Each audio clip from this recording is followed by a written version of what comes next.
Hi guys, my name's Andrew Quin. I'm the winemaker here at Hentley Farm, and this is Gregory Mader, our vineyard manager. Greggy, we're out here in the Hentley Farm vineyard, in the part of our vineyard that was established by Mr. Otto back in the early 90s. I think we're pretty lucky to be the beneficiaries of this vineyard and what it does, and I think he made a really smart decision back then in the way he planted this Cabernet and where he put it. Tell us what he did right.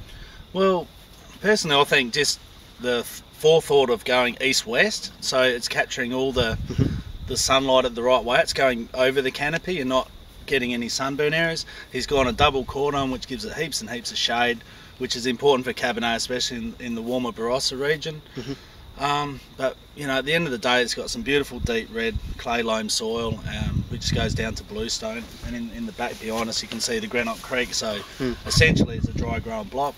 We just irrigate purely just to get it through any little heat spikes or anything like that, so it's just a fantastic block to manage. And we've got our first premium Cabernet release coming up from the 09 vintage. Yeah. It was a pretty tough vintage in 09, serious heat wave early that created that Victorian bushfire. Yeah. What was it about that vintage that made it a good Cabernet year despite that heat wave?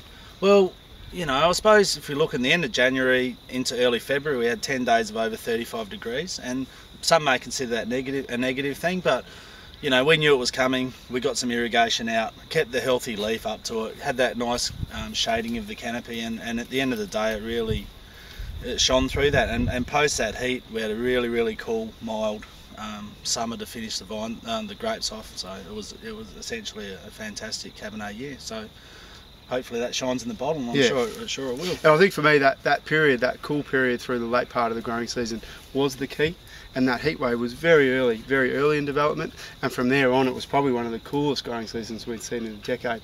And the thing about Barossa Cabernet in comparison to other regions is it's hard to retain that varietal characteristic, that herbaceousness that really makes Cabernet what it is. The cooler years, the years that are perhaps not as traditional in the Barossa, are the years that we're able to retain that varietal character and produce wines that can really compete with the best regions of the world, and certainly the best regions of Australia. So I think that's why the 09 vintage was a great year, and we were probably lucky that it was the first time we'd taken this block and the first time we tried to produce that premium Cabernet. So an exciting one for us, and a wine that I think you'll all be pleased with. And I think in terms of the wine itself, look for really big lifted cherries, some really beautiful black currant, big rich palate, and some fantastic balance with great acid and some great oak layers through the back palate. Great varietal retention, some nice herbaceousness behind those really big traditional ripe Barossan characteristics. So enjoy.